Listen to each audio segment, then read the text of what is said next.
matter of fact. Hi, everybody. We're back to Loose Threads, part of the Butterfly Bureau, where we're just going to randomly show you tools that we are using and some interesting stuff we found in the Epstein files on the internet with open source investigation work. And I'm here with our Professor Katie and Knight. Hi. And we're just going to get started. I found something, Katie. I found something. You want to see? Yeah, I want to see. You know I want to see. The pregnant people? Okay. Remember how we are obsessed that Jeff has a baby? Like, yes. We are, like, we are convinced there is an Epstein baby around here. I would like to, here, let me open this up. Uh-oh. How do I make this big? See, we're still learning. All right. See here from Shellac, or it's to Karen or to Jeff. Right. To Jeff and Karina. Yeah. Right. And if you go up, look what's happening over here. Okay, a lot of blood. There's a lot of blood happening, right? All belonging to the sender, presumably. The sender. So then I go over here and Google the doctor and look what their specialty is. Stuff.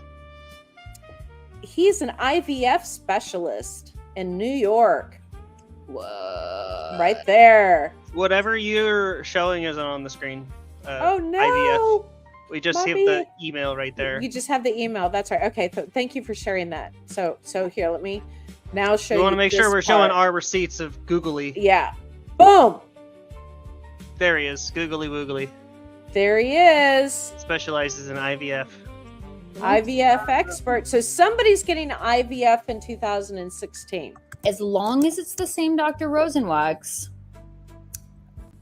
Well, it just seems like that's the one in New York and IVF, and that sure seems reproductive medicine. Like, I Googled just his name. Wait, okay, so I plugged Rosenwax into EpsteinData.com, and I hadn't gotten there yet. Result is an email subject appointment with Dr. Rosenwax, and it says, I should be sharing my screen with you here, but it says, before we can schedule an appointment, we would like for you to speak with Andrea Jordan.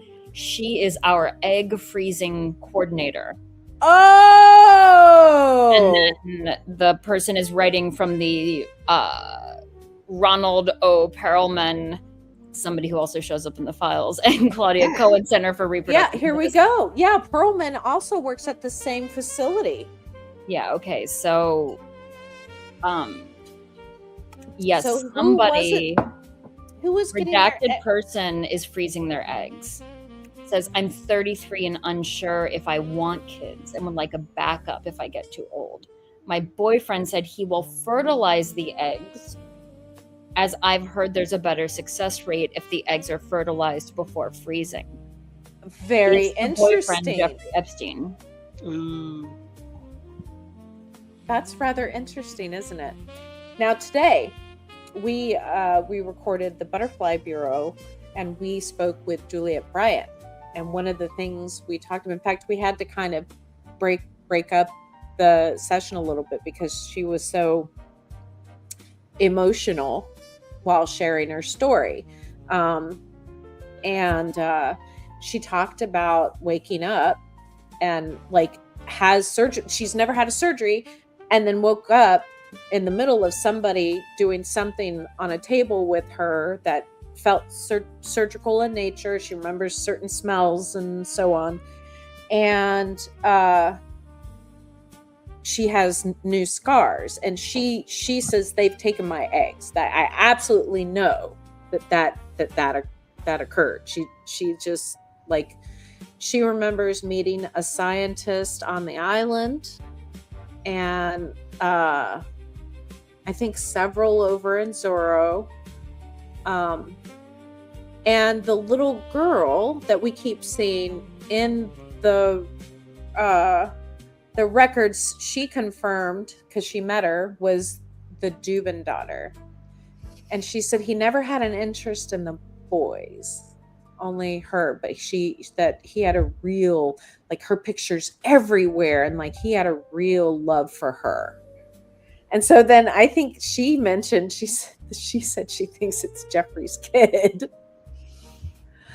So, I mean, I've also, just since we're after here, I'll say, I've also wondered, because of it's so hard to know what to make of, clearly a kind of fixation on this child. Oh, I mean, on Epstein's part. The giant picture of her with the rattle in every house. Yeah. And, there are other photographs of her that were in different houses when she was older, in, it seems like of varying degrees of appropriateness and, dressed and not. Knowing what we know about Epstein, it's easy to jump to the conclusion, oh, well, this, he had a sexual interest in her, or a kind of sexual / romantic interest in her. And, there are places when he's having kind of intense back and forth emails with some of the women he was more romantically, kind of like a love relationship with. And he'll say things like, that the only people I love are you and Selena, and this is a child still at this point in a lot of cases, right? Or a teenager child.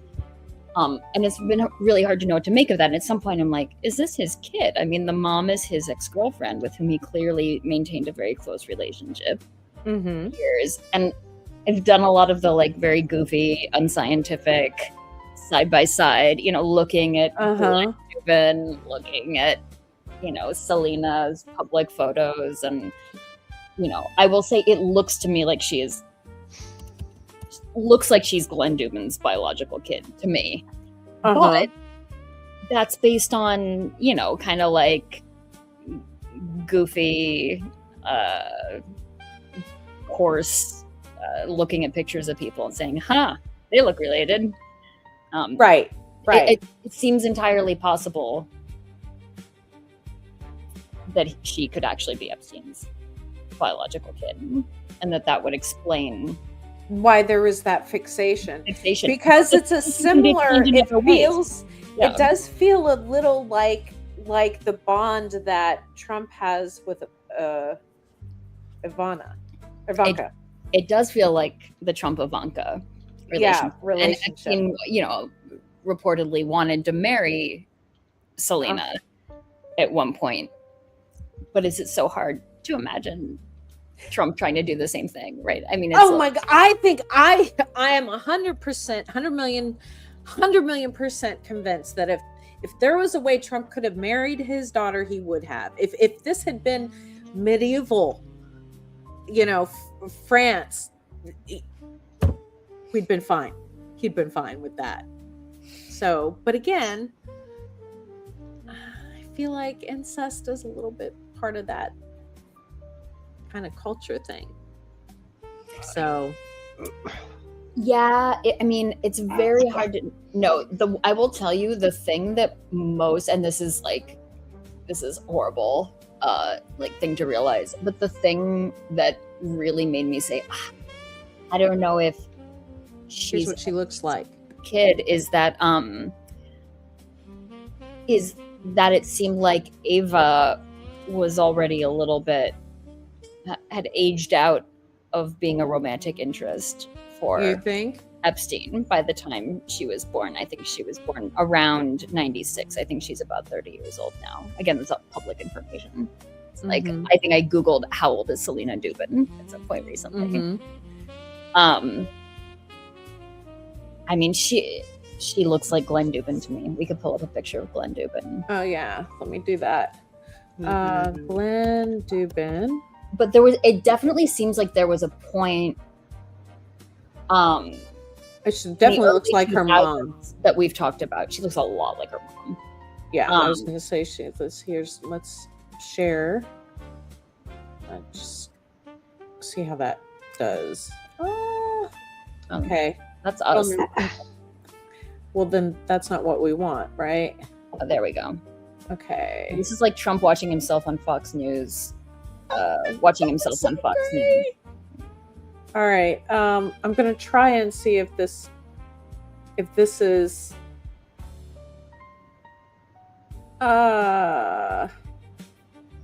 let's see. Let's do that. All right. And then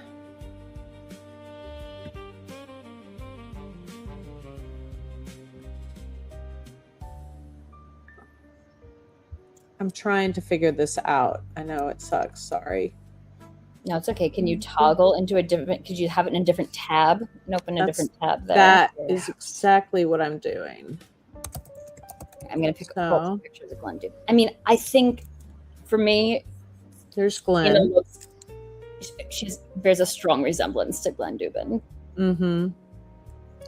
Let's see. But then again, Glenn and Ava also sort of look alike. It's one of those. You know, one thing I'm just gonna flag one thing that I feel like has like very quickly fell off the radar. Okay. There were the Indike and Khan depositions a while back. And, oh yeah. You know, they were being asked, you know, who were Epstein's clients?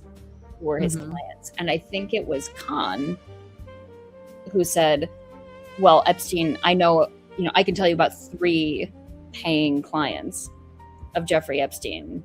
Les Wexner. I think he said Steven Sinofsky. Formerly of Microsoft, now Andreessen Horowitz. Partner of Melanie Walker. Very interesting character. We could do a lot of loose threads about. And the other one was Glenn Dubin. Right, but that Dubin was like a client of Epstein's and a paying client. A paying client? Yeah. Interesting. Yeah. And I don't know what to make of that beyond, like, just putting that out there. Because I feel like there's not a lot known about that, you know. I was going to say, what kind of client? I don't know. I mean, I know there was a big deal that was made in the early 2000s where Dubin's company, that I need to now remind myself of the name of, Highbridge. Was it Highbridge? Was acquired, yes. So I'm going to show you. Highbridge Capital, in 2004, Highbridge Capital Management was acquired by JP Morgan Chase for $1.3 billion. I'm learning so much about your desktop. Wow. Right. And I know, but you know. But right. Epstein there we go. Been the main person. I mean, this looks like the daughter of this man, no? It does to me, absolutely. It definitely does look like. Pull that other one up. But we're just going by looks, and looks are deceiving because plastic and stuff. Oh, well, that's true. There is a lot of cosmetic stuff. Especially in these circles. Yeah. I don't know, but I see it. There's mom, too. There. It's plausible. Isn't that mom? I mean, she looks like... I mean... I see the plausibility, yes. Well, the idea is, you know, the dominant narrative here is that Selena Dubin is in fact the child of Glenn Dubin, right? I mean, that's, but either way, you know, he still had this obsession with her. Right. And it seems like even if he is her father, right, even if Epstein is the biological father, that cannot go all the way toward displaying large format nude photos of her as an infant and child in his various homes, right? No. Like that's not like a dad thing. No, that's not a dad thing. So now you've got the 3 of them here. Can you see them? What? You could. Okay. There. Oh, nice young Jeff headshot there. Isn't that a good headshot? I thought that was. I've wanted to get them all similarly aged out to kind of see. And he wouldn't have had lots of heavy plastic back then.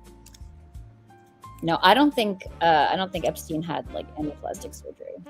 Yeah, he was afraid of surgery things. He was afraid of medical things. I think that's why he was trying to live forever. Yeah, I think he even canceled his mole removal. I actually kind of like that one. So, what do you think? Yeah, I agree. I think she looks like Dubin's kid. I think she really looks like him. Yeah. I think we need to focus on more hard evidence, but this is It'd be interesting. This is speculative, and that's okay. It's speculative. That's fun. That's what this is about. Loose ends. Yeah. It's loose here. Okay. It's very loose. Okay. This is very loose. Yeah. We're loose people here. We're keeping it Okay. loose. Sorry, my skeptic mind is always on. No, this is Always a skeptic. This is entirely about, hey, we found this weird thing. What do you think of this? well, And because- it just yeah. go ahead.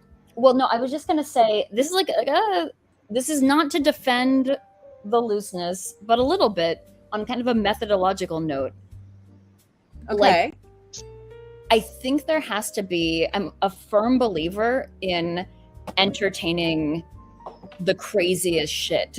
Like, you have to have a moment where you say, I'm gonna just like not bracket my skepticism, but like bracket my need for hard evidence for a moment, contingently, in order to say the what if. Because occasionally when you let yourself do that, it kind of frees up some paths, right? You see, there's a possibility of a little flash of insight or but what if? And then you got to go back.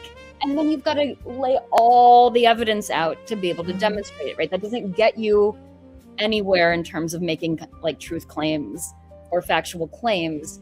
But sometimes it's the little, like a little spark.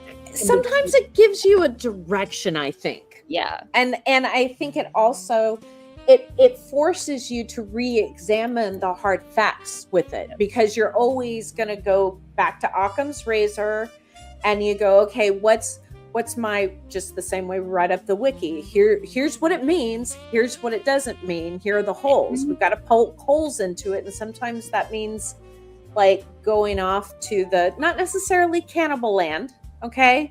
Like nobody here's eating brains of fetuses. Okay. We're just exploring some of these mysterious things. Right. And I mean, you know, as far as the speculation goes, like, what if, you know, the ex-boyfriend with whom this girl's mother remained very close friends for decades is actually the biological father? Is actually pretty mundane in Epstein land. You are the father. Yeah. You know, okay, I'm sorry, but Jerry Springer ran for a million years for a reason. You're the father, you're the father, you're the father. We are sexual creatures, you know? And especially once you've been with somebody once, it's usually a whole lot, and you have an affection for them. It's super easy to fall right back into that later on, even decades later, because there's a familiarity of, it's hard to explain, it's comfortable. So, I mean, have we searched the files for paternity tests? you know what? I just got one. Okay. You go into Epstein data? Yeah. Okay. Pulled up the old Epstein data, Yeah. Okay. and I got a 2009 DNA test report from Data Genetics DNA Laboratory. Oh, Child. I think I found it. Alleged father, and it says probability of paternity 0%. 0%. Oh, 0%. Had you seen this before? No, I just Wow, this is new. This is breaking news. yeah. Wow. Breaking news. Let's see. Okay, news. so once in a while, Wow. you can get That. really lucky doing the following. So I'm not going to take my same search results because it's not going to give me what I wanted. I'm going to plug the EFTA, the Bates number on the bottom right-hand corner, back into Epstein data to get kind of a fresh version of this. And And then then I'm that's gonna this one there. Toggle All right. back and forth. Okay, here we go. Now we found the email that this was attached to. All right. So someone on December 1st, 2009, who's redacted, has forwarded this email to Jeffrey Epstein. Email subject, test results for case redacted. So some redacted person, which often but not always means a woman, has forwarded Or these a famous paternity person. test results to Epstein in December 2009. Okay, so I'm going to show you what one of the things I did not pull up the email on Epstein data. Which number did you use? Did you use the EFTA number of the R? So if I use the EFTA 02433852. Okay, that one. All right. So if you just search for that and then click on it, then it took me right to this PDF. Oh, it should take you right to. Oh, it should just pull up the one page. Yeah, it pulled me this. Okay, and let's see. Then our good buddy who designed this site gave us a feature. Once you're looking at a page, for some reason I'm not seeing it on your screen. I'm just seeing like you're searching. Okay. But when you're actually looking at, your document in the window, up in the upper right, you'll see arrows. I see it right there. Do you see it? Yeah. Okay. So it just lets you go to the one right before it. You can also, of course, manually do that by, That's great. doing the numbers sequentially one before. But if you want to do this, see. That's really cool. Okay. See enclosed document of test results. Right. So we don't know who sent this. We don't.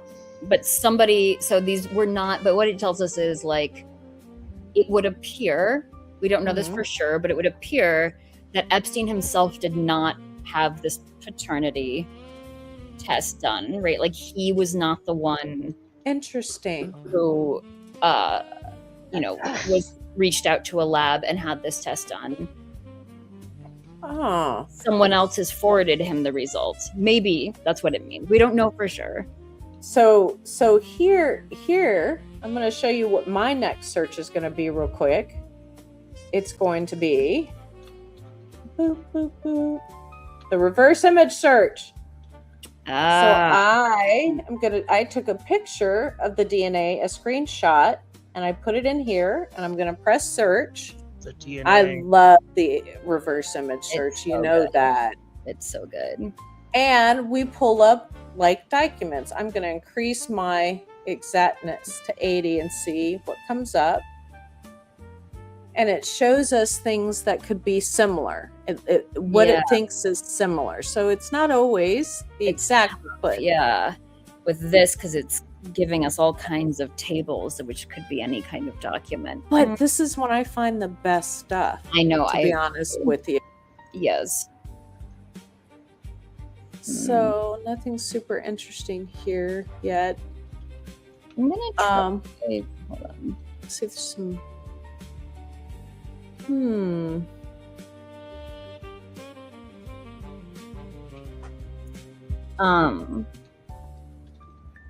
I wonder who. What'd you find? So August 2009. Okay, so let's remember our paternity test email was December 1st, 2009. Right. 2009. December 1st. Yep. All right. So also in 2009, August 2009, Epstein sent an email to someone who's redacted Okay. that is talking to someone as if they're an employee. Okay. Tell him. So this is in response to an email Uh-huh. to him sent by a redacted person. The redacted person says, Martin called. He's running late and we'll be there at 11. And now Epstein replies, tell him 11:30, 12 is fine. Have Janusz pick up Lawrence Krauss at 1:30, same place as yesterday. Make sure Janusz sets up phones outside in morning, turn off lights. Have Igor or redacted by bicycle lights for night riding. Take paternity test with you to New York. Ooh. Oh. Have Story. Now we'll remember Who's Jeffrey's daddy? Episode that Story with an E, Storey, Story. I see right here. Helen's boyfriend at the time, and also Epstein's, kind of paralegal assistant character. Uh-huh. Have Story tell Stopik to add outside sockets near the outdoor furniture. Right. So that's something else related to the house. So this take paternity test with you to New York is like thrown in with a bunch of other household. Yep, here it is. Buy bicycle lights for night riding. Take paternity test to New York. Have Story tell Stopik and add outside sockets near the outdoor furniture. There it is right there. So if I were going to hazard a guess as to who the recipient of this email is, and this is like, this is just conjecture, I would guess that this is Sarah Kellen. Okay. And I would guess it's Sarah Kellen because he's asking this person, like an assistant, to do a variety of different things related to managing his household, but also communicating with his like high level contacts, right? Like Martin Novak is probably, although not necessarily, who he's talking about here, right? So there's like a small number of household staff who ever communicated with his bigwig scientist, politician, right, billionaire kind of friends. And Sarah Kellen did do that. So Leslie would be doing scheduling and things during this period. Sarah would also do that. So the fact that she's having to manage a bunch of house shit, and she's getting in touch with Harvard scientist, and there's the mention of a maternity Story, her boyfriend, to do this, suggests to me like that could be is a pretty limited number of people, and it's certain that it's Sarah Kellen, but I think it's likely that it's Sarah Kellen. That doesn't mean Sarah Kellen is the person who's having a paternity test done, but there are instructions given to maybe her about a paternity test. Okay. That would kind of make sense too, with the timing and such. I wonder if let me ask, was Epstein still sleeping with the girls when they were involved with others romantically? Do we know? I think it really depends. Okay. Often, yes. Okay. Although Sarah Kellen has said that basically after he got out of jail, which would be this time, this is like, well, he's still on house arrest, I think, in July or August 2009, but it's right around the, he's out of jail. He's just gotten out of jail, actually. He gets out of jail like July 22nd, 2009. Okay. And Story was his kind of assistant at the time also, and he was involved with Sarah at the time. Yes. Right. Okay. And this is pre-race car driver. This is pre-race car driver Brian Vickers. But here's another thing. Okay. Someone else in July 2009 emails Epstein and says, I have no idea who my real father is. My father refuses to do a paternity test. Oh.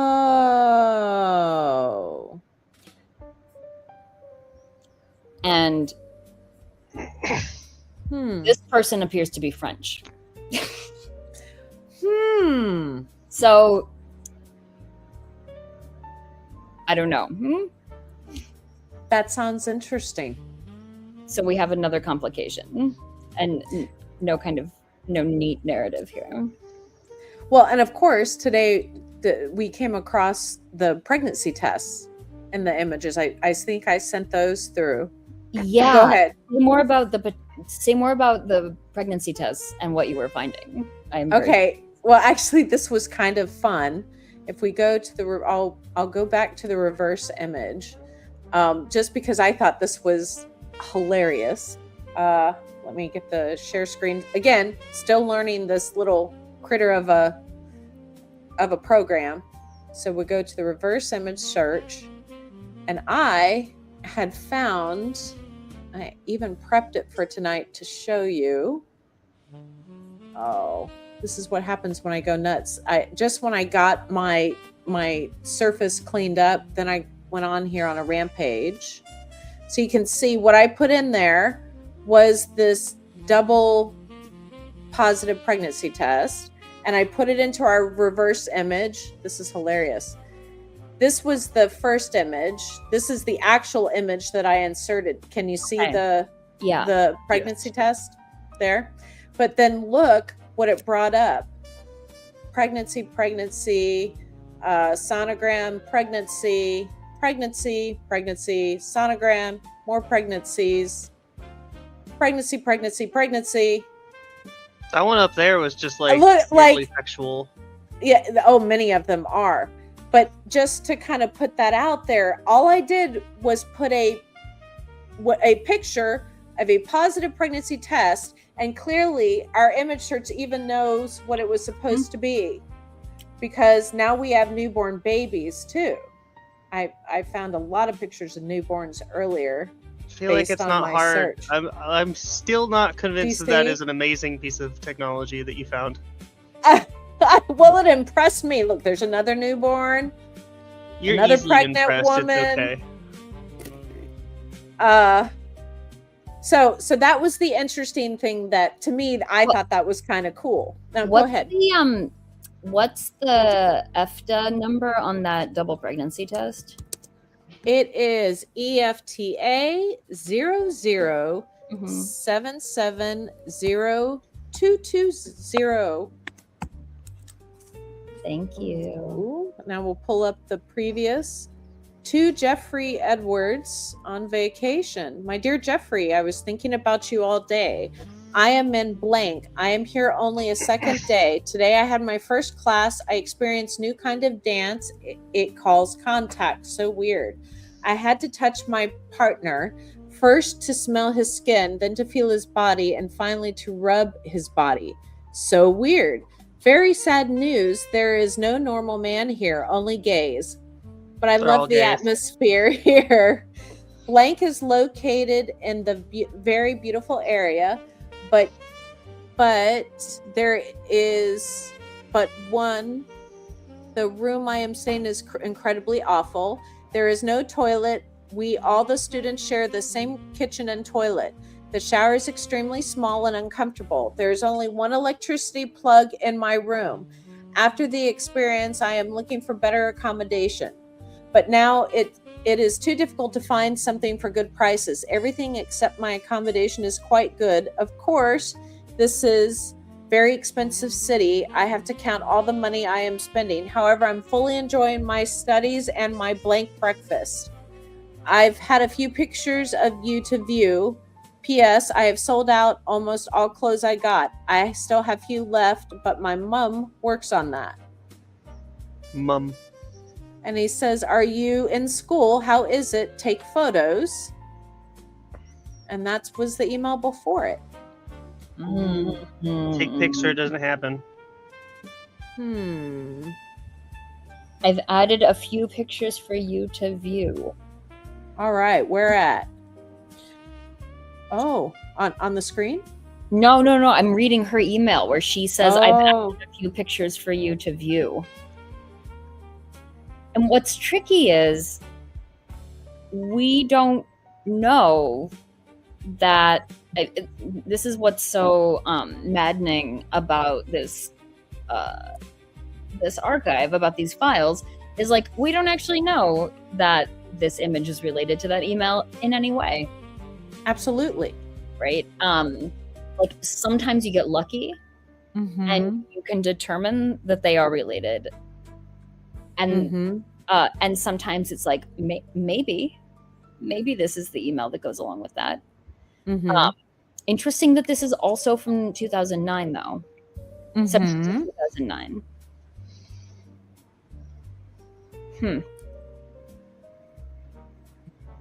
So I just found something else kind of interesting. So I clicked on EFTA 00144340 here. Babies, yes. Babies. Oh wait, maybe that wasn't the one I clicked on. Oh yes, it is. Weird how that says it's a duplicate, so it's clearly thinking beyond just identical pictures. That's true. That's true. So if I go, I want to see his code. Where is it? Where's Rye when we need him? So have him send me the code here's for the thing. But then I went back the email, and in here there's somebody says, "Good morning, beautiful. I made a few additions. It's now up to 602 words." I'm looking to see if you can see that. Okay. Oh, we don't get the attached file. We get it up to about 675 to 725. Have attached document and copied the text below. Will call you as soon as I awake. Love you. Blah blah blah. And then why I want to attend FIT. What was FIT? Do we remember? Fashion Institute of Technology. I think this is from Sarah Ransom. Oh, growing up in South Africa, you're absolutely right. There's found like a texture of life. Grabbing kids from South Africa. There is, because that's also where Juliet's from. Impoverished. So this is a letter to her. She's wanting to. This is like her, admissions essay, like a draft of an admissions essay. Yeah, that sounds about right. The FIT. And it explains why I got it up to this many letters is also in that. It's like, your essay needs to be longer, and then you're like, okay, I fluff it. If anybody's ever fluffed an essay before, they would know. Exactly. So we're back to the baby, and then the next one. We got people from YouTube streaming us. Hi, people. Hi, people from YouTube. I remember. So they left once we said hi. Hi. Scared. I remember reading those emails. The reason I was like, oh, I know this is Sarah Ransom, is I remember reading about those emails and reading those emails as like evidence submitted in civil lawsuits. Oh, okay. Which makes me wonder if that is also the status of these ultrasound images. I don't know. But who do they belong to? Wait, what's our EFTA on this? The EFTA on this one is EFTA 00144340. Wait, 00144340? Yes. Here's the next email. The good news is that I got your email. I know, right? It's killing me. This is French because the on the far left it says 1 ETRIM. Is premier trimestre. That's like first trimester. Oh, who was in France in 2009 then? Lots of people. The French. The French. All of the French. The French. Were in France. Oh. We need to borrow the guillotines, I think. Oh, but wait. The date on this I don't want to pay the shipping. Just build our 2024. own. This I know a one's metal fab guy. 2007. We can get it done. Which one on the ultrasound? Yeah. And I found one today. 2024. Oh yeah, Yes, we saw that. that's European time. Because they put the But Who would- January the month 2nd, then day. But if it's 2024, what is this 2024 ultrasound? Yeah, from this one France is doing? too. It's a long time. And who is it It's really going recent. to? Whose baby is that? But seriously, who is that going to? Where's our ultrasound expert? I found another one to. Oh, well, we have the video. Have you seen that? Nope. The video, the 3D. Hold on, I'll pull it up. YourSilenceDidThis.com, and then I have to show you a really cool thing I found today. Also, going to YourSilenceDidThis.com, and What then is I this will share. ultrasound's doing in here? Isn't this weird? I know, it's completely weird. This is why I want to show you this next step that I found. Where did your? Come on, where did you go? I had you saved in my bookmarks. Silence. Try it this way. Silence did this. All right. So I'm gonna pull this up. And I will pull the switch my Bolsward screen. is a city in the Netherlands. Sorry, I know you're doing the work you're supposed to be doing. Keep going while I am on the hunt for this other ultrasound video that I found. What? That might have been around the same time. So do we think that Dubin was the one, Selena Dubin was wanting to find out who her real dad is? Or is there anybody else? I think there could be a fuck ton of people who I mean, I think That's because fair. the woman who's writing saying, or whoever is writing saying, I don't know who my dad is in 2009 is French or has her email settings set to French because the little message about do you want to use Hotmail or whatever it is in the bottom, I'd have to pull it up, is in French, and she has a little French sign off. She says bisous. Bijou. Yeah, so she is either in French or something French related, but it could be sometimes people like Svetlana Pozhadeva or people who are not French throw the French stuff into her email. So just to let everybody know what I'm doing is that the anonymous group created this website called Silence Did This, and we linked them from the Epstein Wiki, and they did this really good job of categorizing the videos, as many as they could. They're still working on it, and then putting descriptions on them in a thumbnail so you don't actually have to watch them if you were on the hunt for something.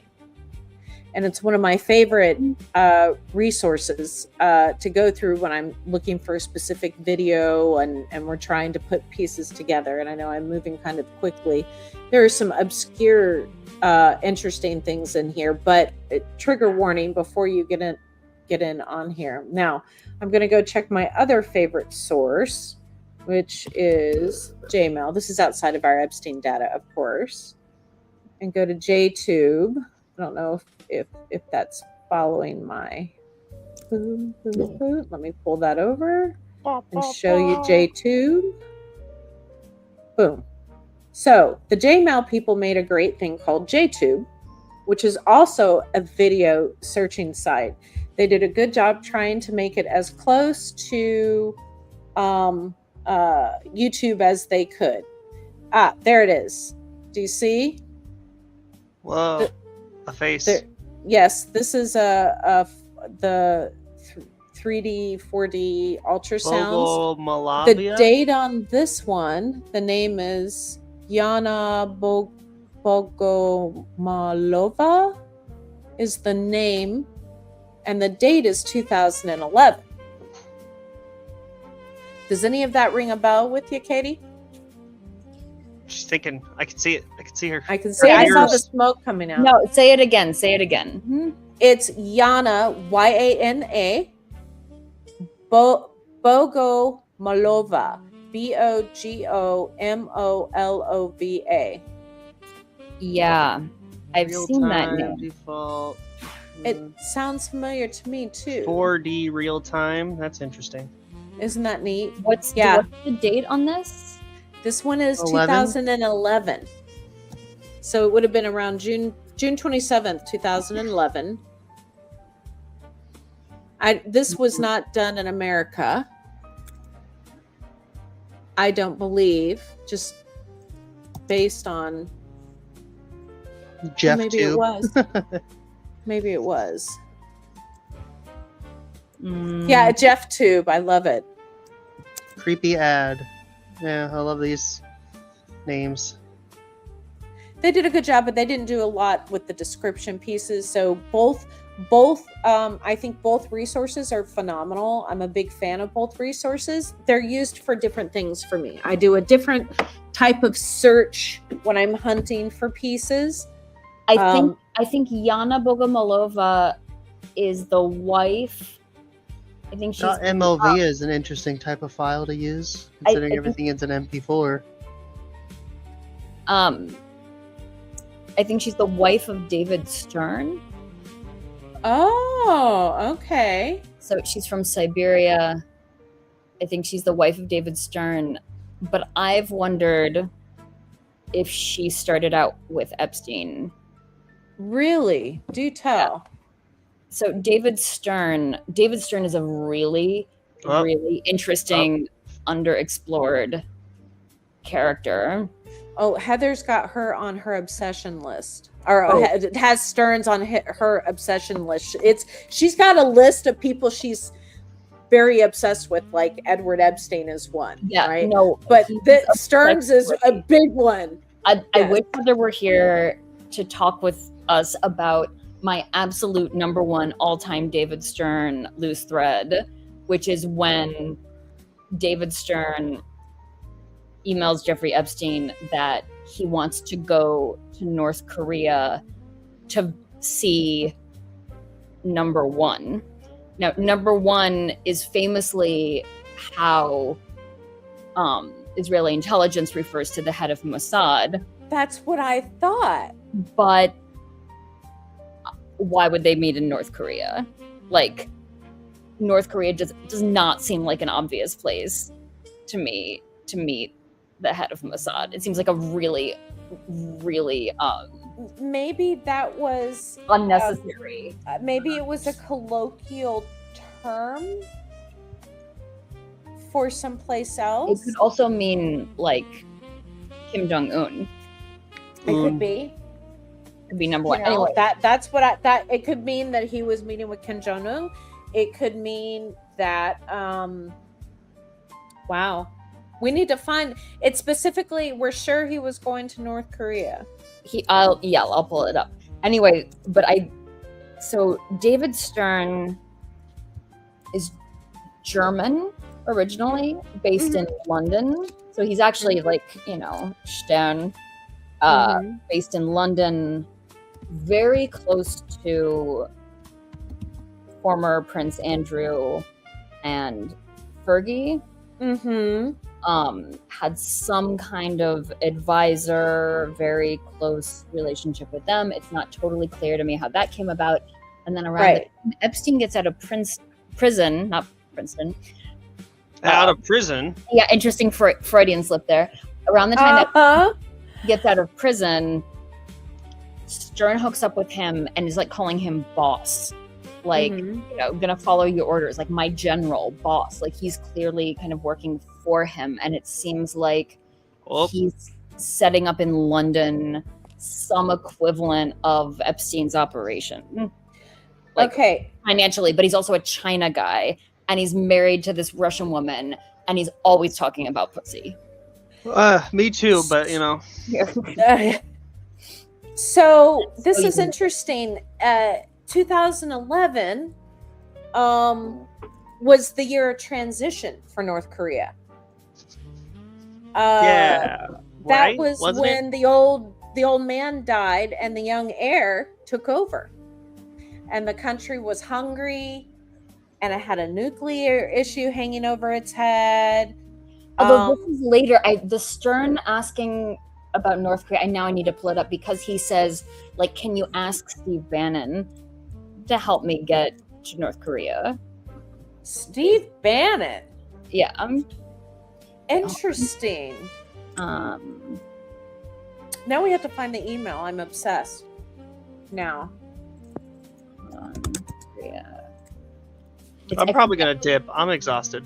Number one. Night. Thanks for joining us. It was and fun. our little mind meld. This is what honestly, this is what we sit and do. We sit and Peace go out, through. home skillets. Have fun with this. Love ya. Have a good We'll see you sleep. tomorrow. Rest well. Let's see. Okay, here it is. All right. Okay. I'll tell you the RFTA here. Yeah, give me the RFTA. RFTA EFTA 01015399. 5399. David Stern, June 12th, 2018. Boom. Let me share my screen. So this is when he first says this. There's like subsequent correspondence where he talks about Bannon helping out. Seems to me I want to go to North Korea to see number one. so. This would have been then.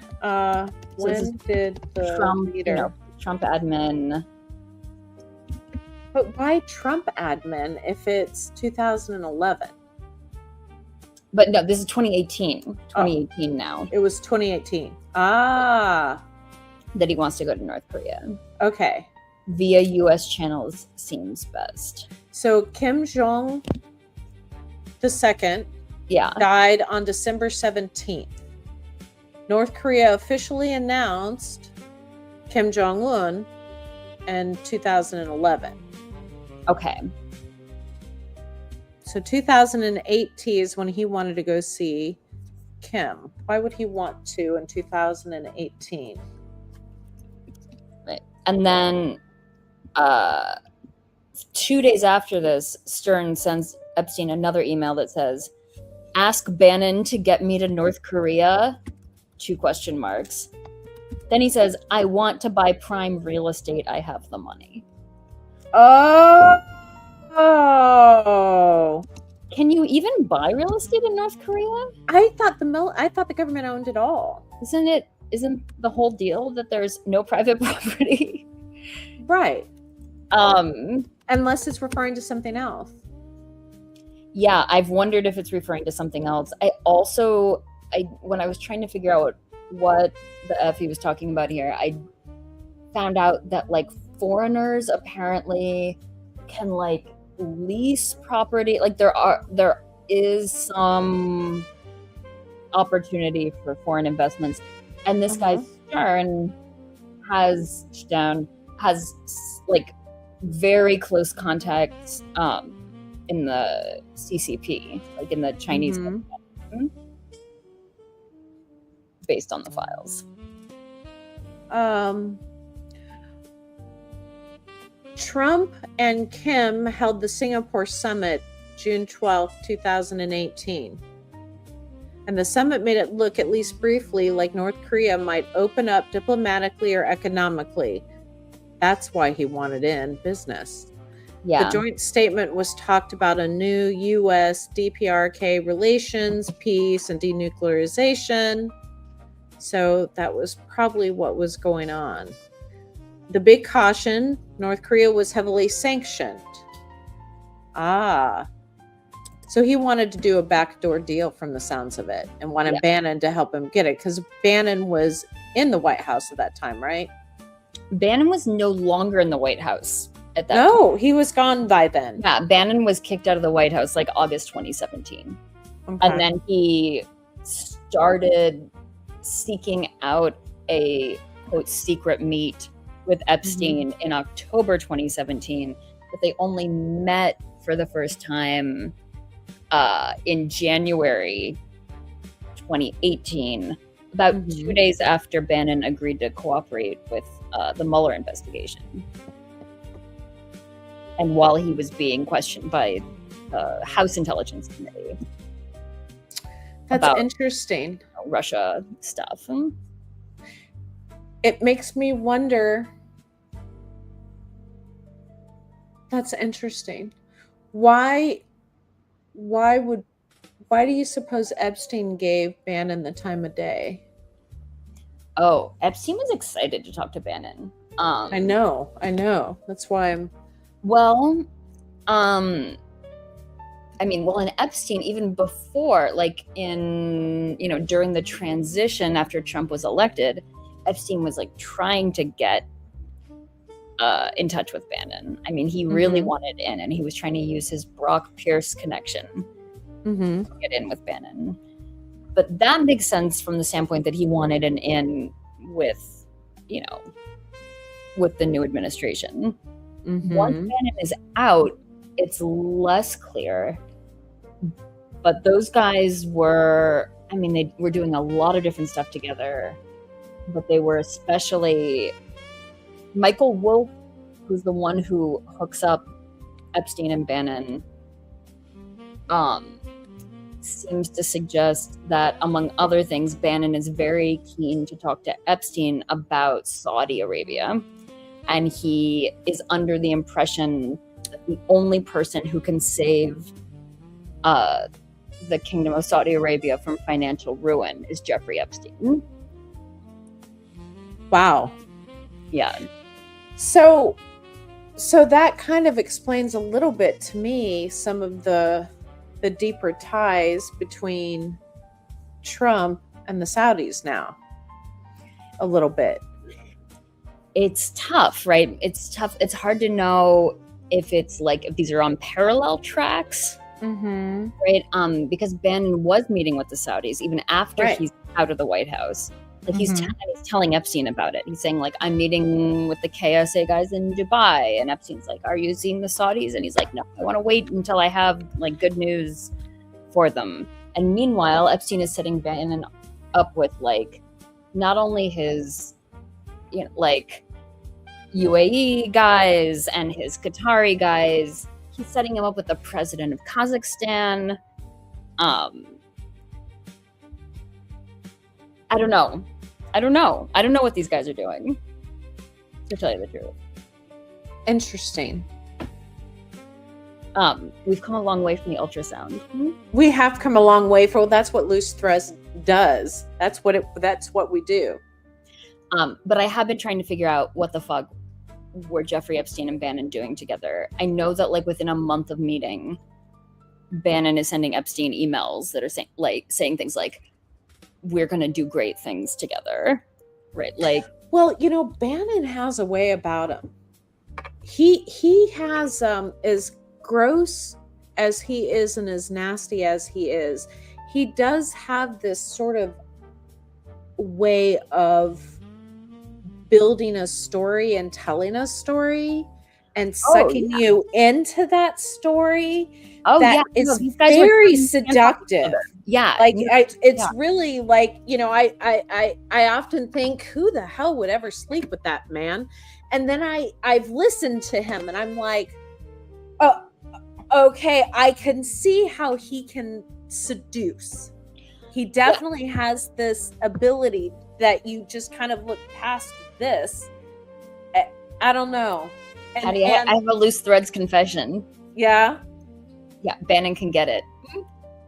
Like, I like it's a very I feel like this is something I've arrived at partly through this is like a horrifying thing to admit, reading his exchanges with Epstein. I'm like, oh, this is a very like smart, charismatic person, not Epstein. He is like, I don't even want to like say that out loud, because again, you first look at him and everybody look like he's this sloppy, floppy kind of gross guy that says really gross things. But if he can have a really intelligent conversation, and he is a really good storyteller. And somebody who's a storyteller has an ability to draw somebody in and capture them, because you're able to tap into feelings and emotions, which is part of why I think he's always been so, part of his success is that oration skill. Absolutely. He's a media guy, as much or more than he is a political strategist, I think. Oh, definitely. I think the political strategy thing is a lot of he's been a journalist and a media guy all these years, and those of us who don't know how the sausage is actually made, all think we can run the world. Like, let's be honest, how many of us don't have opinions about that? And he got a chance to go in there and play with making the sausage. Yeah, and he walked out with a whole lot of, got 4 months in low security federal prison. Something that I had not really clocked was that in February 2025, Steve Bannon pleaded guilty in New York State to a felony fraud charge related to, I think, his goings on with the guy known as Miles Kwok, aka Quo, who was just convicted himself for 30 years on fraud charges. Bannon got off with like 3 years of a probation type deal, because he like flipped, right? Like he ratted. Well, I think he didn't on this, so this was separate. Like he was charged with, okay. And there were federal charges, and then Trump pardoned him before he left office the first time. Right, I remember that. New York came after him, and now like Steve Bannon cannot run or be the director of a nonprofit organization in the state of New York for some time. Well, that is something that happens to a lot of people in this circle. Charities, they're not very good at the whole charity thing, I guess, once you realize when you're using it to launder money.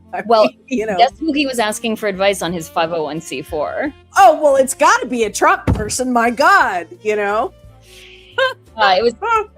was Jeffrey Epstein, in fact. Oh! That's fantastic. Oh, my God. Anyway. Well, I mean, he was the expert. I mean, Jeff knew how to launder money. Like, he had a gift for poking holes and finding ways to put things and manipulating. Yeah, there's this amazing moment, actually, where... I should pull this one up, but it's going to take me a minute to find. I was deep in the Bannon-Epstein correspondence recently, and they're talking about China, right? Okay. And they're talking about China regulating crypto, and Bannon is sort of despairing, right? Oh, because yeah. if they're going to regulate, then it's going to make... Bannon is also like this huge, China is his fixation, and has been for some time.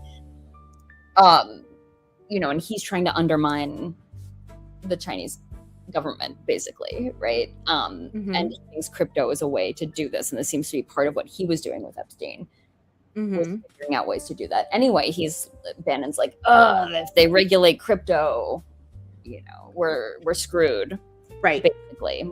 Like we're not going to be able to use it to do these things we want to do in China, right? Because China's not going to. China, if they regulate it, they're going to be tight.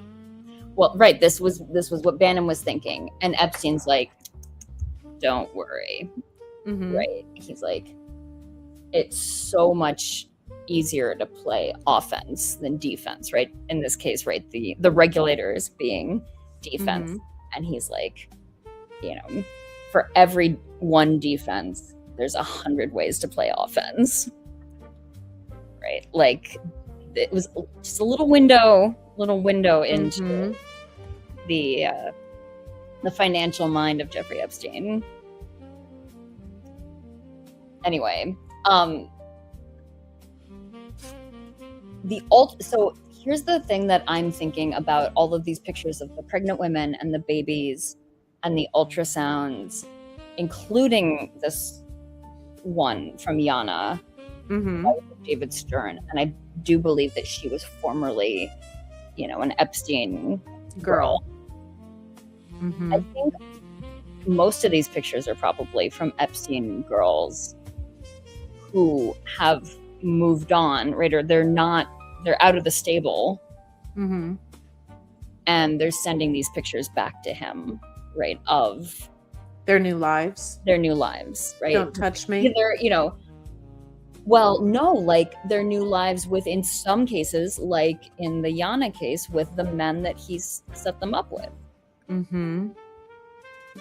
Because again, he marries them off, gives them a career. Those are two of the items, right? Education, career. A career. He sets them, it's almost like, okay, if you're going to do this for me, I'm going to make sure the rest of your life is secure. So I'm either going to buy you an education, I'm going to marry you off, or I'm going to,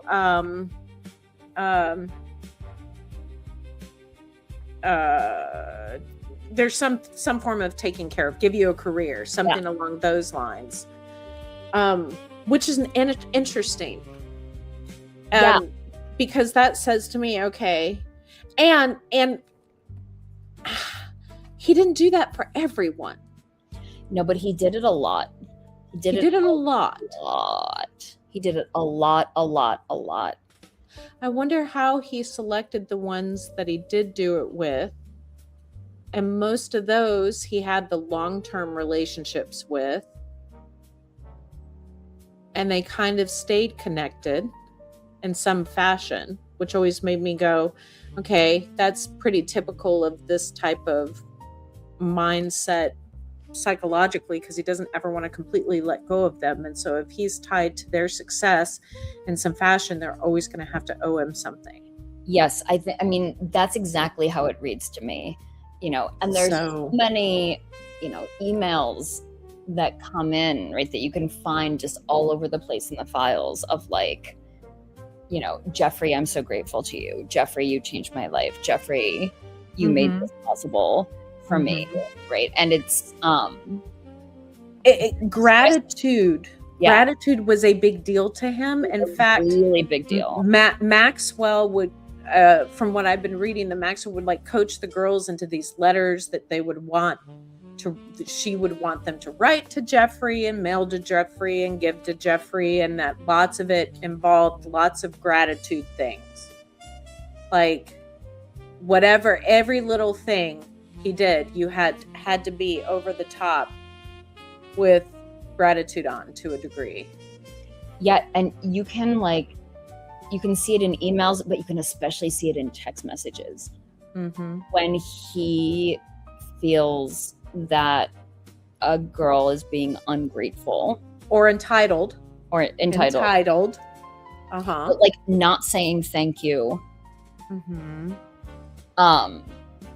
There's like a viciousness, right? It's like, it's one of the places where anyone who's ever been in an abusive situation knows, like, that's the button when it turns, right? Yeah, what's the thing? And there's like this shift in him that goes from one great to that cold sociopath, and then he just turns cold.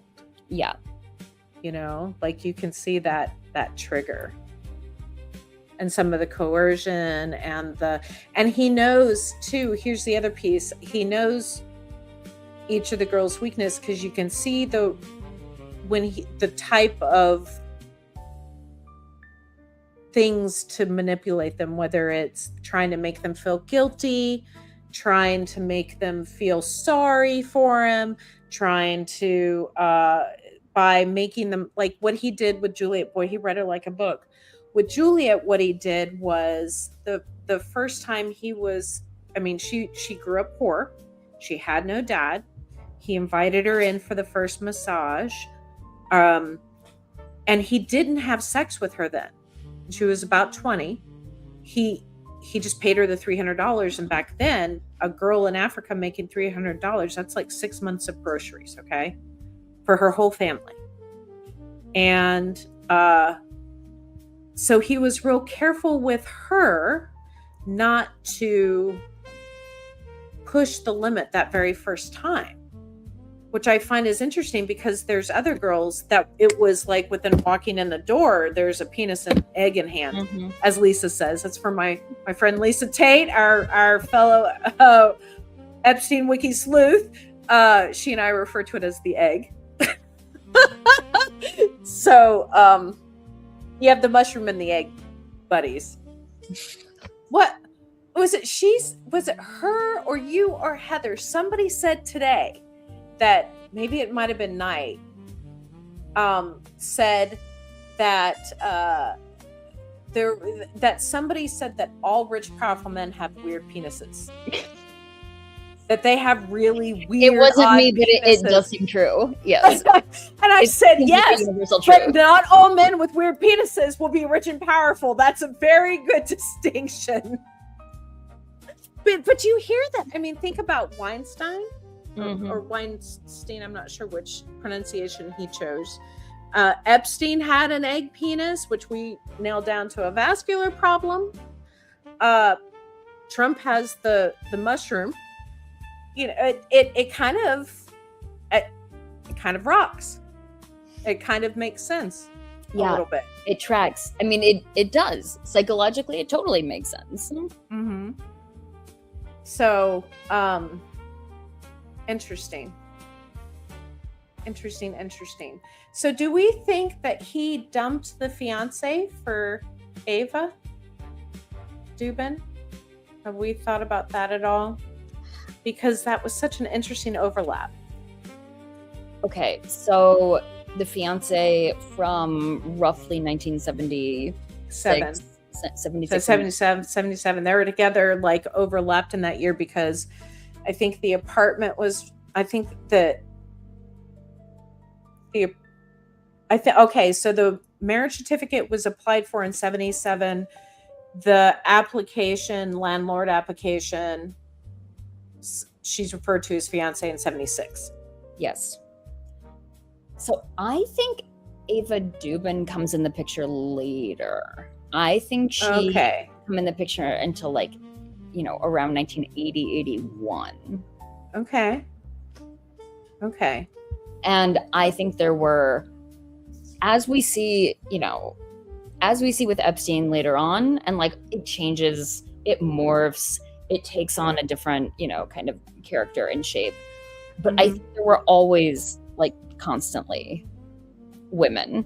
I mean, it's like even the little that we know about him during the 80s is just like women. His friends, that's all they talked about was the women. Like that's their whole world. And first of all, that was kind of the 80s, right? Like free love, cocaine, sex, very selfish period, right? I think also in that world, when you're not struggling to have to put food on your table and you're cleaning your own house and you're doing all those other things, you've got all this extra time on your hands. And so what do? You go out for more stimulation because something that might be stimulating for us at a middle class, kind of level, like a big vacation or, something, it doesn't feel that way for us. It's not, but for them, because it's boring for them because they've been there, done that. So let's go out for variety. Where can we get our next hit, our next dopamine spot?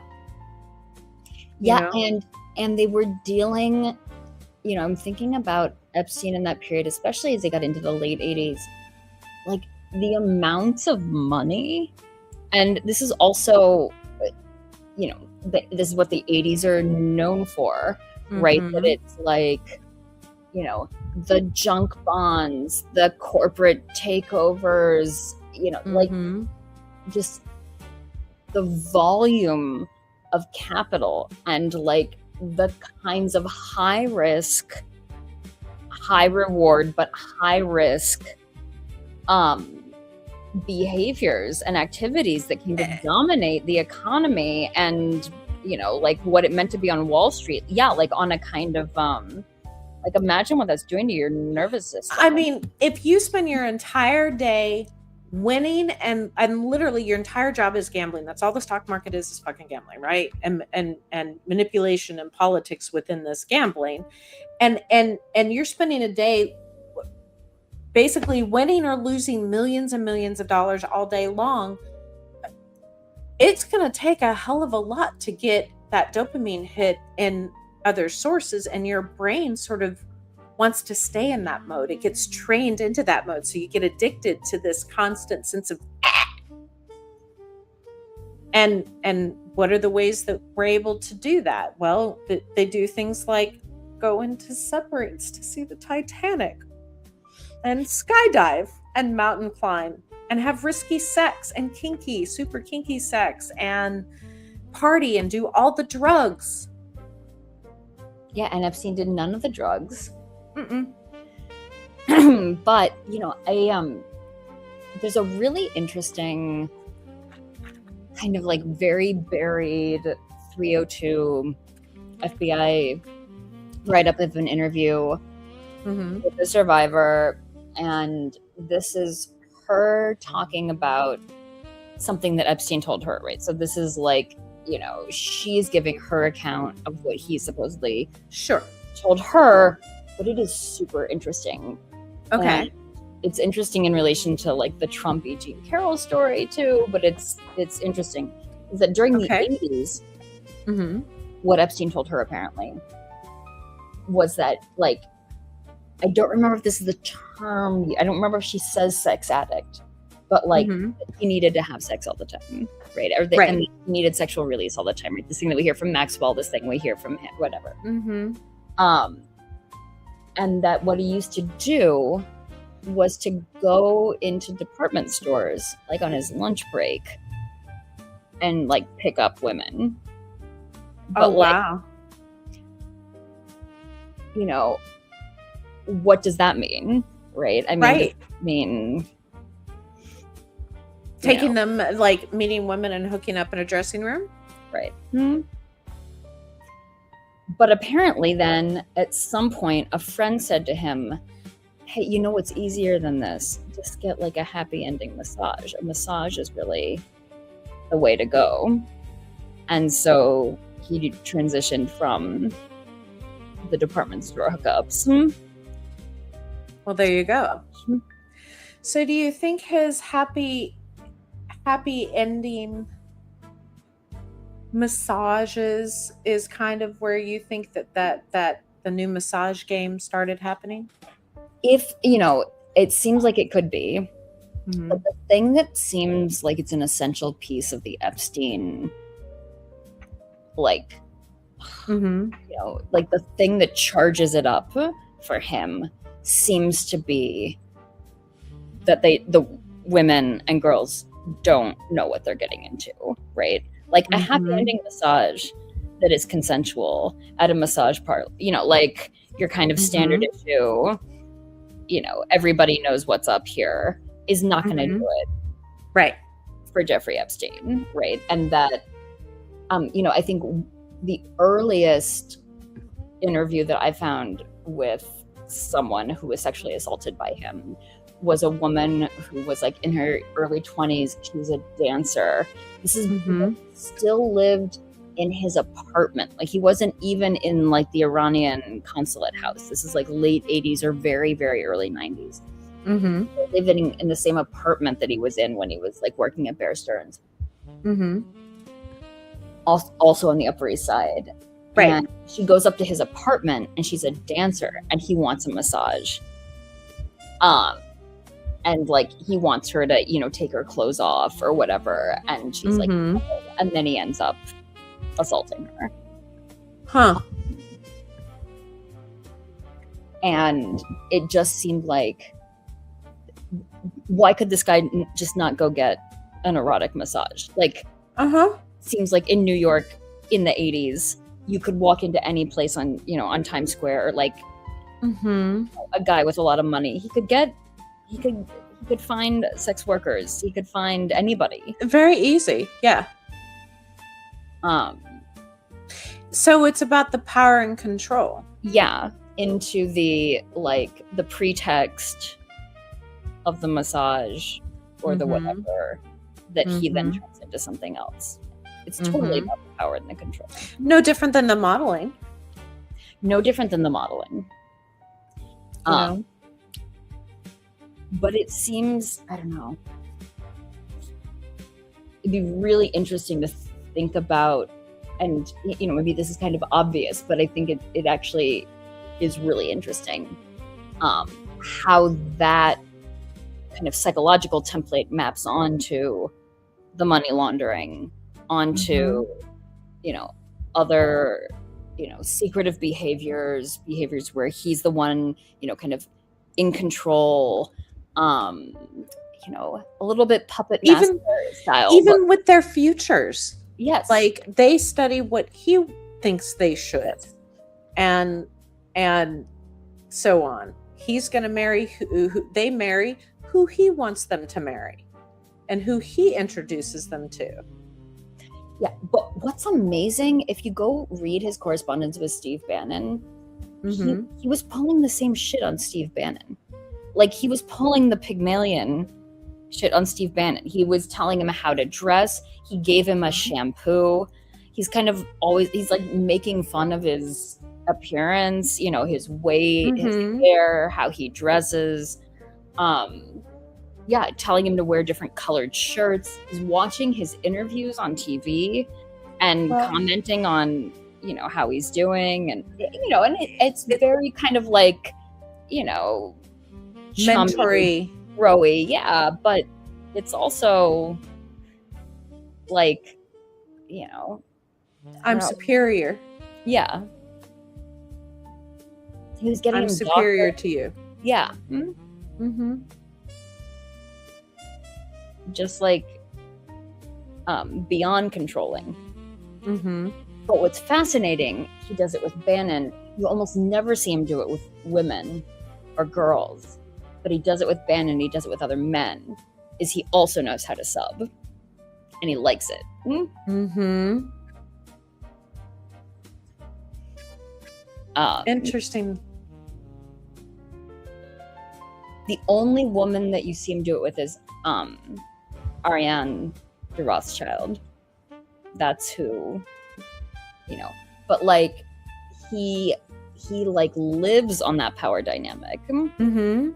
Absolutely. Most of the time, he wants to be the one in control, but not always. Interesting. Or with Wexner. Oh my God, with Wexner, he's just like, he grovels. He did. It's interesting. He catered to Wexner different than I saw him cater to others. I mean, he was living on his property. Yeah.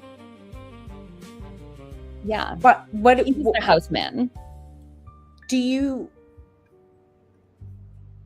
feel like that relationship stayed that way, or did that relationship evolve and change?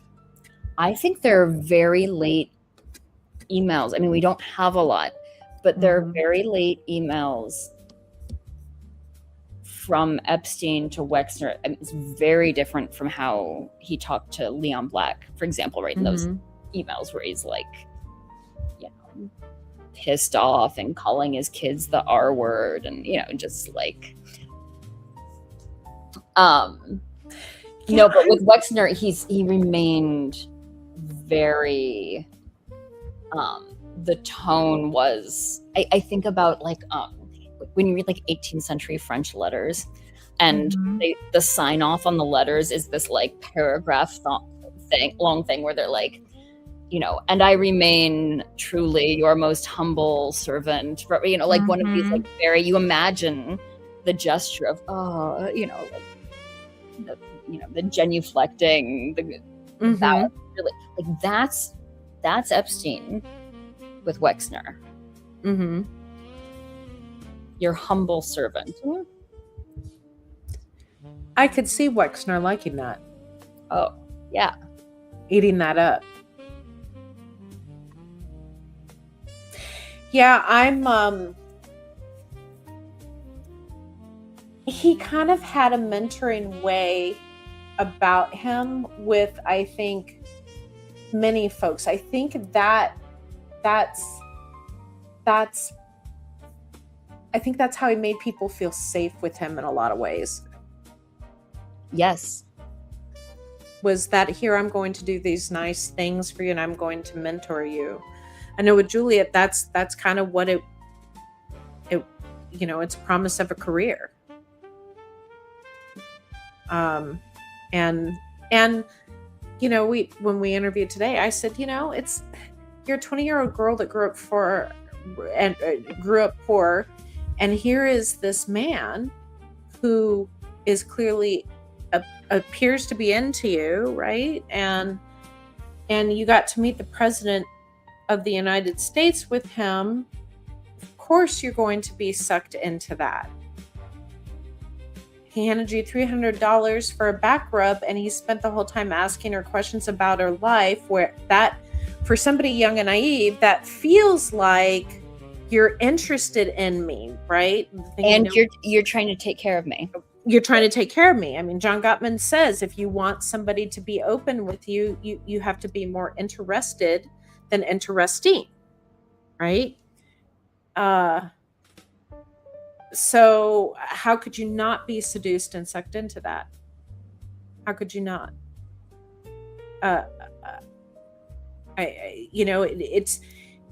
It's almost too easy in some ways, if you think about it. Yeah, what kind of power even is that, right? Like, mm-hmm. You're just taking advantage type of things. But we're thinking there's thousands of girls, over the years, because since the 80s, he didn't send thousands of girls to school. He didn't send thousands to marry his friends. Right. I would say, from what we know, based on what we have, 10%. Okay? Yeah, that seems 10%. So if he had 1,000 women, 100 of them he married off, gave a career, what happened with the rest? What happened with the rest? That's interesting. This is my other thing that I'm curious about.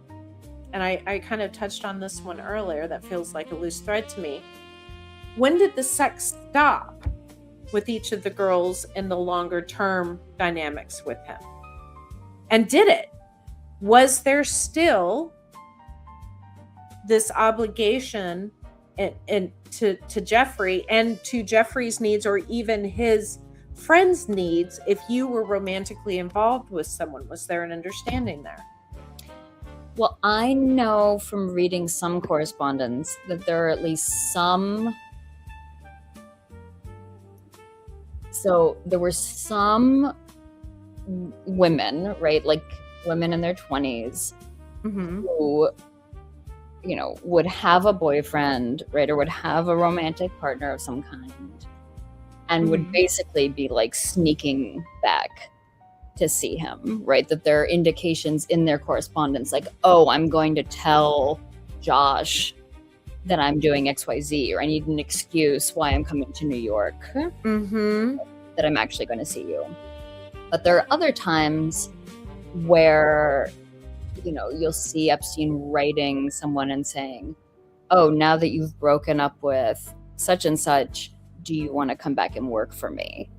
Right. So I think it depended on the relationship. Yeah, it depended on the relationship with the girl. It depended on her relationship with whoever the guy was. I think a lot of it was sort of case by case. Yeah, just as a kind of like, not to make this too much of a rosebud, this is the key to Epstein paying for their educations, because I think it's super complicated, and such an obvious tool of manipulation and coercion. But one of the things that shows up in that Bear Stearns application, the same one where we saw that he was, engaged. Right around there in that same file, you have this reference to the NYU check that bounced, right? So after he has dropped out, maybe been kicked out, dropped out of Cooper Union, and he's Right. like, kind of like night school, right? He's not enrolled in a degree, but he's doing graduate level courses in applied mathematics at NYU. Mm-hmm. And he has his mom write a check, right? It's a check from his mom for his tuition, because he still has to pay the tuition. And the last semester that he's there for, I think, 4 semesters, maybe more. And the check bounces. The last check bounces. Oh dear. And they end up actually coming after him for the money. Like, they file a civil suit against him. For the money. My. Yeah. And that's the end of his education. Wow. And that I imagine is why he said fuck that. And maybe that's part of his attraction to Ivy League schools later on, is kind of his fuck you to them. Yeah. And also, you can see there's something, generous, right, in the, like, I'm never going to let this happen to anybody else, right? I'm never going to let any other deserving, talented, smart, ambitious kid not be able to go to school because they can't afford tuition. Yeah, he paid for a lot of people's tuition.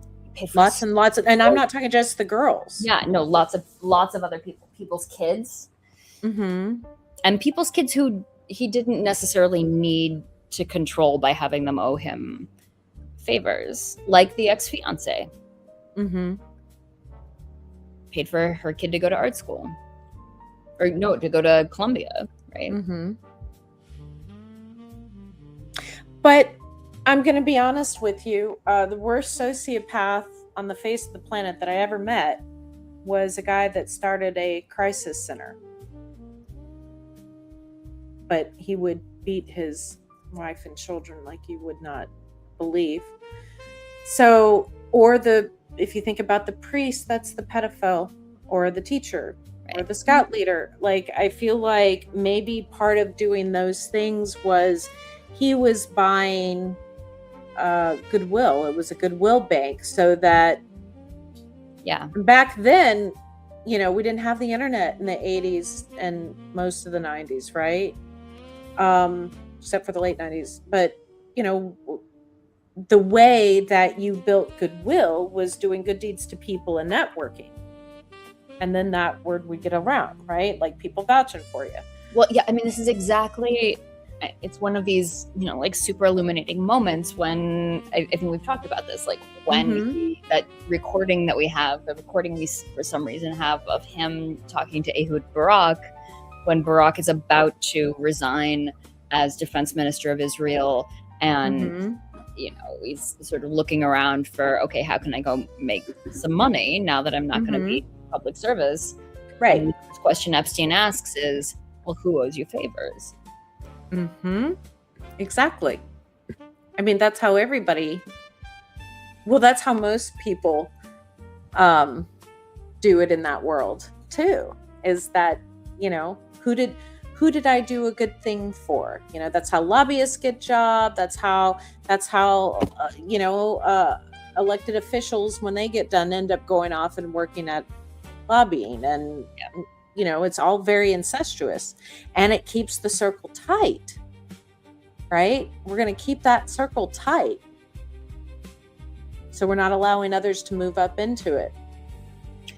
Yeah. It's, I think there's people have sort of laughed about this and been like, this is the dumbest idea ever. And it is dumb, but it's also, again, very illuminating that one of the ideas that Jeffrey Epstein pitched to Peter Thiel when they're thinking about alternative currencies and virtual currencies, kind of like in the early crypto days, and they're seeing that the Bitcoin model is not long-term one they really want to put their money in. They think it has problems, and Epstein's thinking about what can you not regulate. what could be something that is like a currency, but that would be almost impossible to regulate in the way that other financial instruments are regulated. And well, I mean, just felt that like he's like, hey, we got to talk to Zuckerberg about getting something on Facebook that's like a favor that you do your friend a favor, right? And that operates like a coin or a currency. And it's like, yeah, dude, that's already what you're doing. Well, this is exactly why right now, because remember, I think that the Heritage Foundation merged in my brain. I feel like the Heritage people merged with the money launderer, organized crime people. And that's how we ended up with this cabinet. And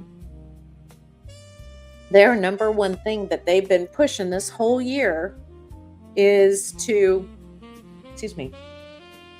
pass legislation, outside of the authoritarian bullshit, was to pass legislation that would prevent any state from ever regulating AI. That's been they have been negotiating like a madman on this.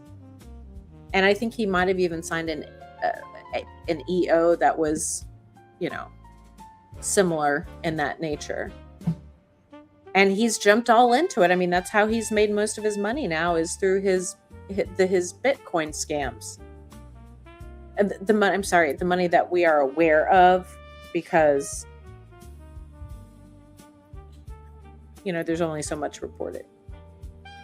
The rest of it is off on, is probably off on St. Thomas or Cayman somewhere. Yeah, and like, not to say like, oh, all of this, perfectly maps, but it's really interesting to think about the way that, the evasion of regulation when it comes to, alternative currencies. In the case of Jeffrey Epstein, really mapped onto finding ways like, oh, if I pay these underage girls I'm sexually abusing, then not only am I, inducing them to keep coming back, I'm also turning them into prostitutes who are motivated not to tell anybody what's happening, and they may have, criminally implicated themselves, etc. Right? So the desire to skirt the regulation, especially when it comes to the crypto, the AI, I think it should be a big old red flag. There's so many, seriously, all the signs of sociopathy are there. The everything, the rules don't apply to me is like one of the biggest things. The rules don't apply to me, and whatever I do to avoid the rules is completely acceptable. And part of the excitement of having sex with adolescent girls is it breaks the rules. And then I do think there was a physiological problem. Okay, as a clinical sexologist, I think that there was a physiological problem of some form of hypersexuality, mixed amongst all of these other things that are involved, but including paraphilia, and pedophilia. But I think that I have mixed feelings about the term sex addiction, but let's pretend, okay, after reading that horrific interview with his friend who was like, he just had a problem, like, don't make a big deal out of it, that minimized it. Yeah. I want to sit back and go, okay, here's a guy who was brilliant, had all the money in the world, and rather than address this problem that would impair a normal person, a person who has a hypersexuality, they're losing their job, they're losing their money. My God, when I was in med school, my best friend in med school had to leave and go back to Colombia because the man she was married to here had run up, like, this is about 2000, so about $500,000 in credit card debt for sex, and it's expensive. Sex is expensive, and especially this type of behavior.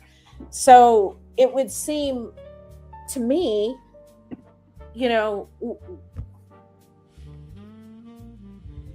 it was a lot more appealing to get away with it because he could, and that felt better than actually just getting help. And he had a real phobia of doctors. I want to know where this doctor phobia. He always had him around, but he had a real thing. But he spent his life justifying it, his paraphilia.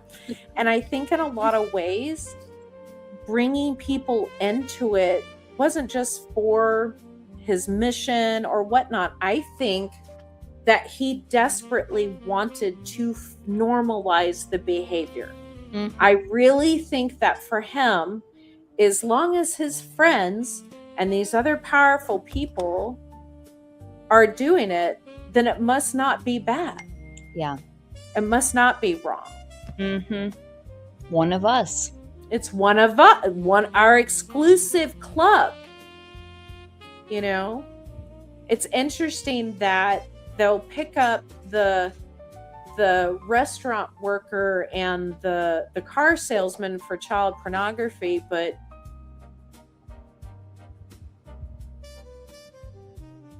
we know Mark has child porn somewhere. We know all of these pedophiles have stuff and souvenirs, but nobody's doing anything about it. So I do think that part of it was part of his bringing him in. And then I think the other piece is that, I think he liked going back and forth between being a villain and being a hero. I think he liked both roles. Mm-hmm. I think he got off on both. And I think that is profoundly, a significant way he profoundly fucked up these poor survivors. Mm-hmm. Because if you think about it, it wasn't just like the parent who hugged you one minute and then yelled at you. I mean, this is the extremes of that, of the worst abuses that you can think of. And then I'm going to buy you, I'm going to buy you a degree in med school, $500,000. So you never have to worry about being in debt again, and you'll always be secure. Or, I'm going to rape you at my ranch, and I'm going to let other people rape you at my ranch, and I'm going to steal your eggs, and then I'm going to make sure you have a lucrative art career. Mm-hmm. I'm going to make sure all my friends buy your paintings, and that they will always go up in value. So, interesting. So that's the next piece that my loose thread is the sex, as we know. I'm obsessed. And I have, I go back and forth on things. Finally got hold of that psychologist, or that psych eval that he had in jail, nice. But it's the only thing I can find on him. So I'm going to read up on that. But then, my thing is I need to get, talk to a couple more survivors and just kind of get a better flavor for the sexuality pieces, like some of the intimate details of such things. And then I have read through much of his reading materials, know the author of a couple of the things that he read through and such, and I'm trying to build this dossier of him. It's really important. I want to be able to hand it over to the FBI and say, okay, you can take with this and have your experts do whatever, but this is my evaluation based from my background of working with both sex offenders and survivors and what I see. And so much of it, though, I'm telling you, is going to have to be a level of speculation and hypothesis, because I can't give him a Myers-Briggs. I can't give him the PAI. All I can do is go by his crimes and the evidence and what other things that we have. Although we do have a lot. We have a lot. Oh, we have a lot. I feel like the emails that they're still hanging on to offer, I'd really love some more of those earlier emails. And I really wanted, that he was a hoarder. So he kept journals and diaries over the years. And I am sure that those were located somewhere, even if they were just in a basement in Zorro. Because I'm sure there is so much more. Like, for example, let me give you an example of what I know is missing. Is that I have gone through these pictures, okay? I may not have all of them, but I have been through a bazillion of them. You guys know this because I am forever digging them at you. Yes, and I've been through them too. Yeah. Yeah. And I've been through a lot of the videos. I'm still working through the videos, right? And there are not enough pictures of dick pics and self-masturbating pics, and not enough pictures of him actually having sex. And what I'm trying to communicate is this is a guy that was obsessed with picture taking, obsessed with video. Like, it was constant. Like, some of the survivors say that they were either taking pictures constantly. There was someone always having to take pictures. There was video everywhere. This guy wanted, he was always asking for pictures, always sending pictures. Like, that was part of his kink. And so I don't know what we get on X. Yeah. Right. Where are these pictures at? Not that I'm wanting to see this stuff, but it's missing. And I can't find anything with other men. Hardly. There's a few things. Most of them are like porn from online porn. But I'm not finding other evidence of it. So I feel like somebody has gone through these and they knew what they were providing and what they weren't on some of these. Do you know what I mean? Yes. I think there was a very distinct description. So it doesn't, you can kind of, as you start to map this stuff out, which reminds me, I got to show you this badass website real quick. It is so sexy. I found it, I think today. But it just, I feel like we can start seeing where some of the holes are. What do you think? Do you feel like you're seeing some of the holes? What's so hard is, like, what kind of holes are they, right? Are they the holes of withheld materials? Are they the holes of materials that for whatever reason did exist and but did not make the cut of being entered into evidence, digitization? Are they materials that existed but, like all the stuff that ended up in storage in Palm Beach in 2005, Epstein himself, because he thought, oh, perhaps I will be arrested again, got out of the way? Or did it not exist in the first place, right? I mean, and we just don't know what the absence is, right? You don't keep that much without keeping the good stuff. What? Do you know what I mean? Yes. And he was vain. Oh, no. He was both vain and deeply insecure, right? He was this mixed package. But if he did have a shitty little egg penis, maybe he didn't want to take pictures of it. And he apparently really didn't like other men around the women, even though he, and we do have evidence of in the files, trafficked women and girls out. Well, that's what I think he was selective about, the ones he trafficked and the ones that he kept. And because I think he was selective who he gave to whom. Yes. Do you know what I mean? Yes. Like, there were girls he didn't want them hitting and girls he was fine with them hitting. Yeah. And that was very obvious. And I kind of feel like the girls he didn't mind,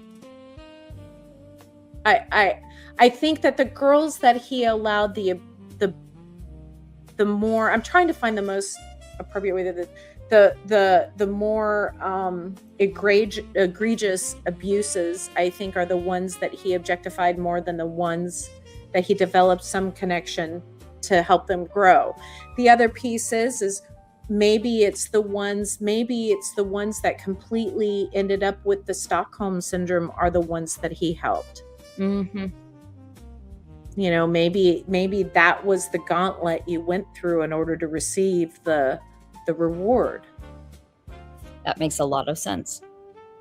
So I found this site today because, you know, we're always doing the whodis with the pictures and such. And I have not fact checked it. It's the same people that did, the people who did this are the same ones who are doing the Project 2025 tracker that I like and I'm often sharing. I thought this was pretty, I'm telling you, this is, they clearly know my learning style, but I've started kind of using this a little bit, and I'm going to want you to take a look and see what your thoughts are. But I thought this was really cool how they put this out. It's the Epstein Fallout Tracker, a little bit similar to our Justice Tracker that we're kind of trying to put together. And there's also another really good Justice Tracker online. That is also, you can find it on EpsteinWiki.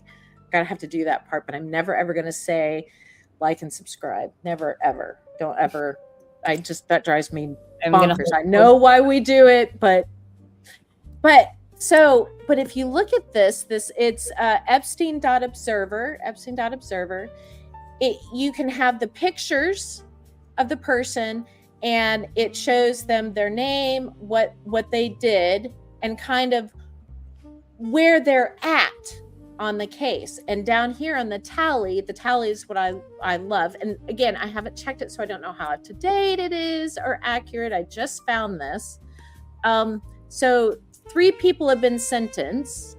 They're saying Peter Nygaard, Alfredo Rodriguez, and Ghislaine. So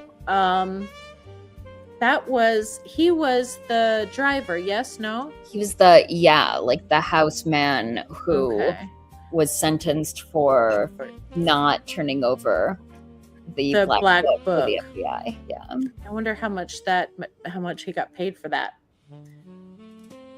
So, and here, charged, arrested, under investigation. So I think after I double checked the accuracy, and I have no reason to believe it's not accurate, but you know, we've all been kind of looking at the sites and really trying to evaluate them to let folks know. I love this face on Letnick, by the way. He looks so displeased there. But I kind of think this is kind of the visual that I've been kind of needing personally, to be able to go in and say, oh, okay, so here's this person.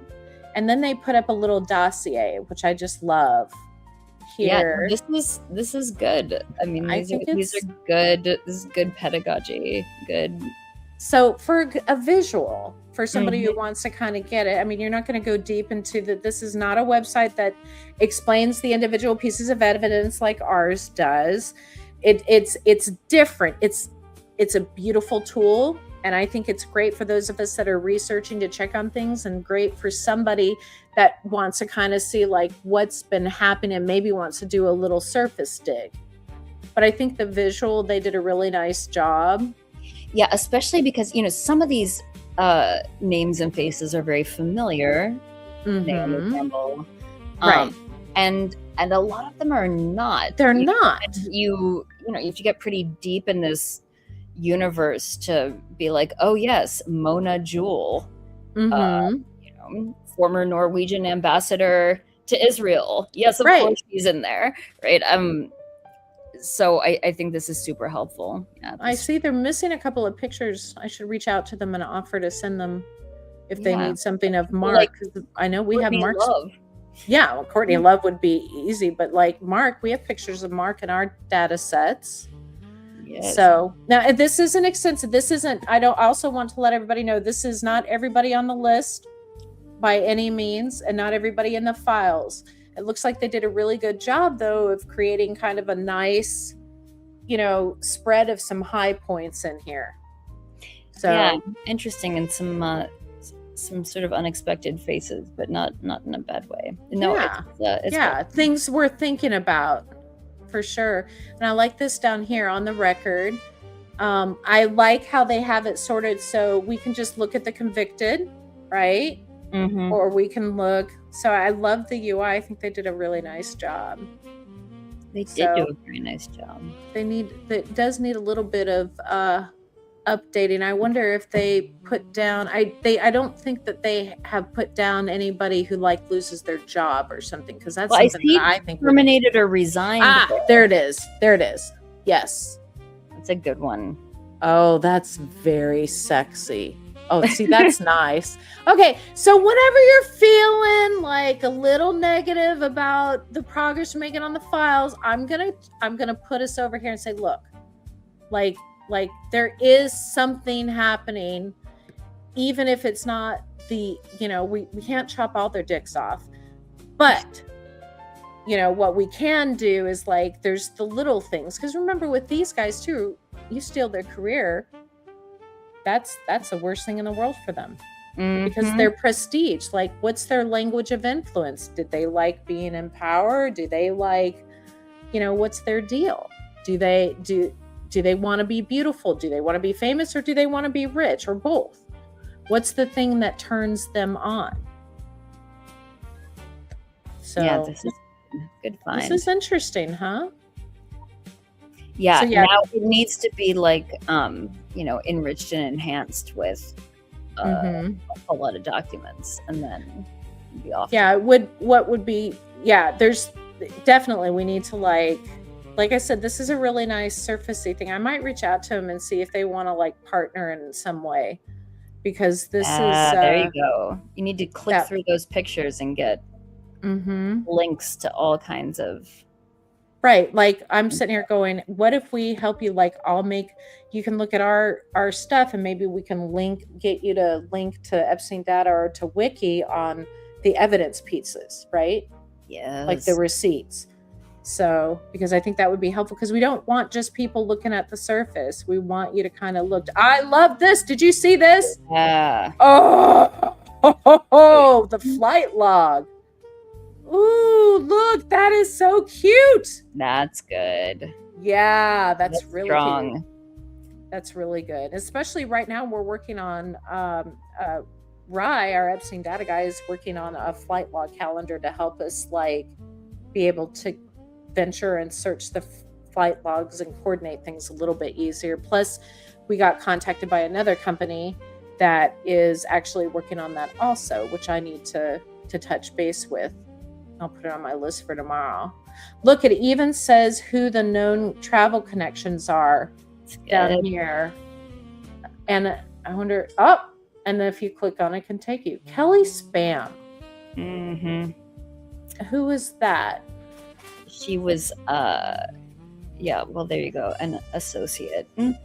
Was she an associate? I forget the backstory with Kelly Spam. I'm gonna have to look. I don't think I've built a wiki page on her. I would know more, so I need to do that.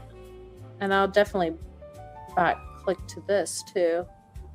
I guess this would not be a bad spot for me to go through and double check my biographies too. So, interesting. What'd you find? Well, what's interesting is it's not totally clear who she is. Anyway, okay, well that'll be what I do. Now we found a new loose thread. Loose thread. We need a loose thread sound effect. I know we do. I don't know, what do we have on here? StreamYard came with some. Like, we need the sound of like a yeah. or something like that. Where's our media assets? Let's see what it came with. I'll have to go hunt for sounds, but I think what we came with were things like applause, a bounce, drum roll, heartbeat, gong, screaming man, laugh, boo, punch, gunshot, explosion. Right, try train. Okay. Is there a train? Is there a train whistle? Yeah. We could do the train whistle for a new loose thread. Yes. Oh, no, not that. There we go. Oh, that's it. really good too. That's it. Oh, we found our new loose thread sound. Oh, that's going to be fun. Oh my God, I got to put myself to bed now. I know, me too. All right, I will talk to you tomorrow. Thank you. Okay, wait, gong us out. Oh, I have to gong us out. Oh, wait, now I got to find it again. Good night. Yes. Bye.